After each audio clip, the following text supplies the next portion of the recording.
আসসালামু আলাইকুম।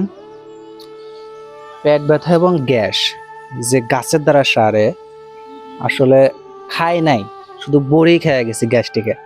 আর পেট ব্যথার জন্য শুধু কবিরাজে দেখাই গেছি। তো এখন দেখি যে গাছের মাধ্যমে নাকি হচ্ছে গিয়ে পেট ব্যথা এবং গ্যাস সারে।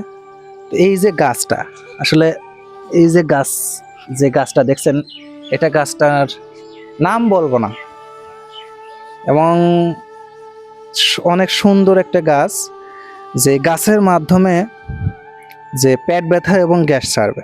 আর হয়তো থাকতে পারে আল্লাহ তাআলা একটা কুদরত, যে গাছের মাধ্যমে মানুষের পেট ব্যথা এবং গ্যাস ছাড়বে। তো এটা আল্লাহ তাআলার কুদরতি থাকতেই পারে, স্বাভাবিক। এটা কোনো বিষয় না যে সারবে না এমনটা না। গাছগাছালির দ্বারা মানুষের অনেক কিছু সারতেছে, অনেক কিছু সারতেছে। তো এই জন্য আল্লাহ তাআলা গাছের মাধ্যমে অনেক কিছু সারাইতেও পারে।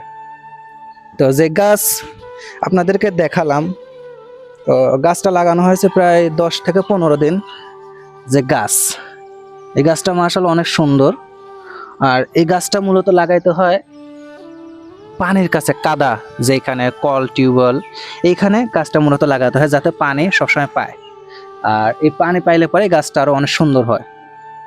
তো আপনারা সন্ধান করবেন যে এমন কোনো গাছ আছে কিনা যে পেট ব্যথার জন্য সারবে বা গ্যাস্ট্রিকের জন্য সারবে। ইনশাল্লাহ আমরা চেষ্টা করি এই গাছটা ইনশাল্লাহ যত্ন করে আরো বড় করব।